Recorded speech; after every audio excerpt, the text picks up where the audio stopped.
त्याच्यामध्ये महाराष्ट्र राज्य परिवहन महामंडळामध्ये काही मुलांना नोकऱ्या मिळाल्यात आणि काही लोकांनी ते महामंडळाच्या नोकऱ्या नाकारलेल्या आहेत. आणि म्हणून आता महाराष्ट्र औद्योगिक विकास महामंडळ आणि महाराष्ट्र राज्य वितरण कंपनी यामध्ये त्यांना सामावून घेण्यासंदर्भात आता आमचा पाठपुरावा सुरू आहे आणि मला वाटतं लवकरच त्याबाबतीत निर्णय होऊन जाईल. अशा या सगळ्या विषयाबद्दल माननीय जरांगे पाटील साहेबांनी जो मुद्दा अनेक मुद्दे वेळोवेळी उपस्थित केलेत, शासन त्यांच्या भावनेचा आदर करत या सगळ्या विषयामध्ये पाठपुरावा करतच आहे. शेवटी समाज बांधवांना न्याय दिला पाहिजे ही जेवढी त्यांची भूमिका तीच भूमिका आमचीसुद्धा आहे, राज्य सरकारची भूमिका आहे. आणि वेळोवेळी या बाबतीमध्ये माननीय मुख्यमंत्री महोदयांनी या संदर्भात या प्रश्नाच्या सोडवणूक करण्यामध्ये सरकारची बांधिलकी अधोरेखित केलेली आहे. आता EWS जाऊन आता ECBC आलेला आहे, त्यामुळं आणखीन त्यामध्ये मोठी संधी आपल्या मुलांना मिळालेली आहे. आता मान्य सर्वोच्च न्यायालयाचे काही निर्णय आहेत, त्यामुळे आपल्याला या बाबतीमध्ये काही सरकारला भूमिका घ्यावी लागली. मला वाटतं जे काही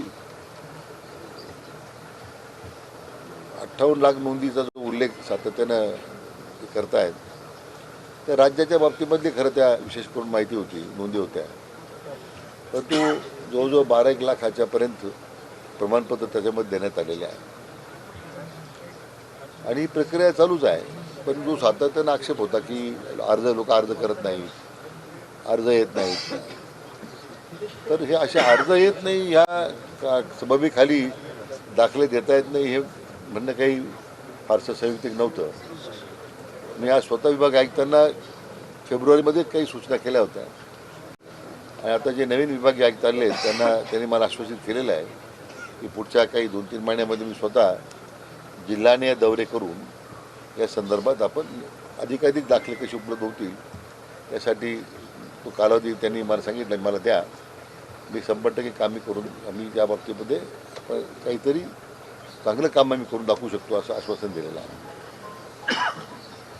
मला वाटतं या सगळ्या पार्श्वभूमीवर माननीय जरांगे पाटलांनी मुंबईच्या आंदोलनामध्ये उपस्थित केलेले मुद्दे यावरही सरकारने आता काही अंशी कार्यवाही केलेली आहे. मी असं दावा करणार नाही की 100% कारवाई झालेली आहे, परंतु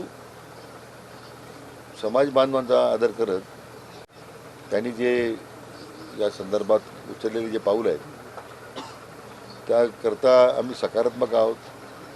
मागण्या मान्य करण्यामध्ये कुठलाही संकोच नाही, काही सरकारचं पुढे त्यासाठी पुढं मागं करण्याचा प्रश्न नाही आहे. तर मीच त्यांना विनंती करणार आहे की आणखी सरकारच्या बाबतीत सरकारकडून काय भूमिका त्यांची अपेक्षित आहे ती जर आम्हाला समजली तर जे कामी आत्तापर्यंत केलेलं काम आणि त्यांनी आता मुद्दे उपस्थित ते करतील त्या संदर्भातलं काम आम्ही केलेली कार्यवाही आणखी त्याचं स्पष्टता मला या निवेदन देता येईल.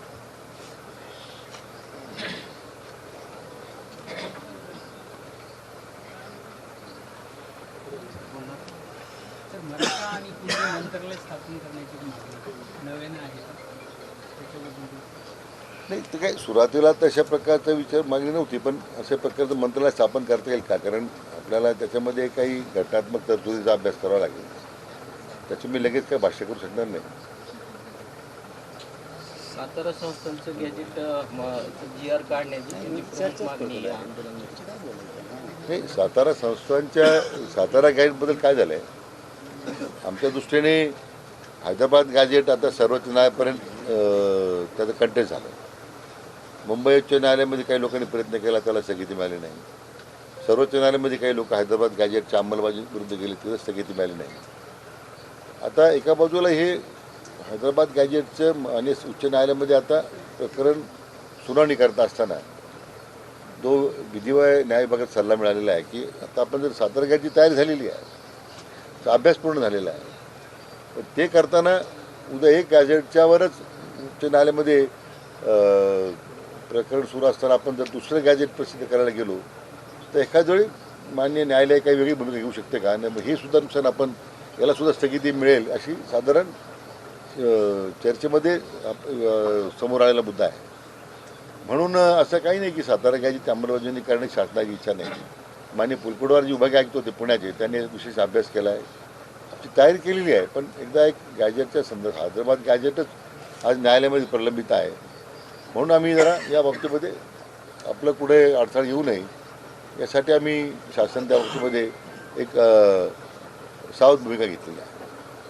कुणबी प्रमाणपत्र तर दिले जातात, मात्र कास्ट व्हॅलिडिटीमध्ये मोठ्या समस्यांना सामोरं जावं लागतं. त्यासाठी सरकार नाही, आता कास्ट व्हॅलिडिटीमध्ये काय झालं की प्रमाणपत्र मिळतात, आपण मुद्दा बरोबर आहे. कास्ट व्हॅलिडिटी ज्या आहेत तर त्याच्यामध्ये काही ठिकाणी अशा अडचणी आहेत. आता आपल्या राज्यात काय झालं आहे, कास्ट व्हॅलिडिटी समित्या ज्या आहेत त्यांना कॉन्स्टिट्युशनल पॉवर दिलेला आहे. मग त्या न्यायिक पॉवर त्यांना आहे, त्यांना डायरेक्शन आपण देऊ शकत नाही, असं कायदा आहे.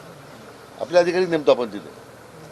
मी महसूल मंत्री असताना त्यावेळी मी एक प्रस्ताव केला होता की या कास्ट व्हॅलिडेशन समित्या बरखास्त करून टाकायची. त्याची आवश्यकता नाही आता आपल्याला. तर बऱ्याच राज्यांमध्ये थेट तहसीलदार अधिकार दिले गेलेले आहे. पण आपल्या एक राज्यात जुनं प्रकरण झालं होतं, माधुरी जाधवचं काहीतरी असं, की ज्यामध्ये सर्वोच्च न्यायालयापर्यंत जाऊन आपण सरकारने ॲफिडेविट केलं होतं आम्ही अशा समित्या तयार करतो म्हणून. जुने प्रकरण आहे, त्यामुळे आपल्यावरती बंधन आलं. आता मान्य सर्वोच्च न्यायालयापर्यंत परत एकदा आपण रिव्ह्यू ॲप्लिकेशन देऊन आता जी आवश्यकता राहिली समित्यांची अन्य राज्याप्रमाणे थेट पुन्हा तहसीलदारपर्यंतच ते अधिकार द्यावेत असा एक प्रस्ताव मी मुख्यमंत्र्यांना तशी विनंती करणार आहे. त्यामुळे कास्ट व्हॅलिडिटी जो विषय आहे हा काही निश्चित जात प्रमाणपत्र सगळ्याच बाबतीमध्ये आहे. बेसिकली आता मुलांचे ॲडमिशन्स आता आहेत किंवा जास्त काळ तो खरं म्हणजे असं तर आपल्या निवडणुकीकरता जास्त लागतो, ग्रामपंचायत, पंचायत समिती वगैरे. आपल्याकडे त्याला जास्त महत्त्व आहे कास्ट व्हॅलिडिटी करता आणि सरकारी नोकऱ्याकरता विशेष ते लागणार असतात. परंतु याची आवश्यकताच नाही असं माझं मत होतं. महसूल मंत्री असताना तो प्रयत्न केला, पण ते सर्वोच्च न्यायालयाचा निर्णय त्याला बाधित होता म्हणून मी अभ्यास करतोय त्याच्यामध्ये. पण आता अन्य राज्य जर या पद्धतीने पुढे जाऊ शकतं तर आम्ही सुद्धा आता त्याची आवश्यकता राहिली नाही राज्याला.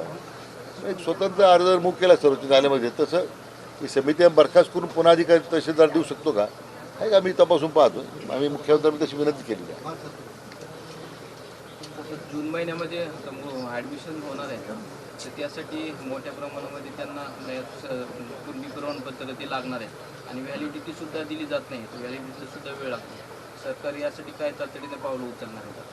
नाही, आता पाहू ना, त्याला आपण त्याप्रमाणे जे मगाशी तुम्हाला जे पाटलांनी मला कन्नडच्या बाबतीमध्ये एक मुद्दा उपस्थित करता मी त्यांच्या माध्यमातून पाहिलं होतं बोलताना, म्हणून त्याची दखल घेऊन आपण ताबडतोब त्याचा आढावा घेतला. मी आज कन्नडचे प्रांत बोलवले होते, ते ज्या लोकांची व्हॅलिडिटी थांबवली होती त्यांना बोलवलं होतं. ते वस्तुस्थिती होती की अधिकाऱ्यांच्या निष्काळजीपणावर ते घडलं होतं. अशा मग सर्रासपणे व्हॅलिडिटी थांबल्या जातात का, तर ते माननीय विभागीय आयुक्तांना मी आज सूचना केलेल्या आहेत की 2-3 वेळा आमच्या बैठका झाल्या आहेत, VC होतात राजभासारखे. पण या पार्श्वभूमीवर आता ज्या पुढच्या 15 दिवसामध्ये याच्यावर थोडं युद्ध पातळीवर काम करण्याची आवश्यकता आहे. ज्यामुळे आपण म्हणता तो मुलांच्या ॲडमिशनचा मुद्दा आहे, तो आपल्याला त्यातून त्यांना कसं दिलासा देता येईल तो आमचा प्रयत्न राहील. या बाबतीमध्येच जरांगे पाटलांनी असं म्हटलं होतं की बाबा ह्या अधिकाऱ्यांना जर मुलं विचारायला गेले प्रमाणपत्र द्या, ते अधिकारी सांगतात की हे सगळं वरूनच थांबवले, वरून काही सूचना आलेल्या नाही, अशा पद्धतीचे उत्तर अधिकारी देतात असं जरांगे पाटील.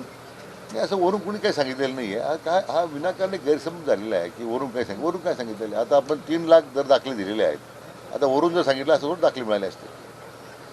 खाली जर यंत्रणेमध्ये, आता उदाहरणार्थ मी कृषी मंत्री असताना त्यावेळी शेतकऱ्यांच्या आत्महत्येच्या कुटुंबियांना आपण मदत देण्याकरता ज्यावेळी आम्ही प्रस्ताव मागवायचो त्यावेळी आमच्या अधिकारी मला सांगायचे की कागदपत्र पूर्तता झाली नाही, कागदपत्राची अपूर्तता आहे. मग मी तो निर्णय केला की त्याच्या कुटुंबात दुःखाची घटना आहे आणि तुम्ही अपेक्षा करता का, मग तो गावात पुरुष काय करतो.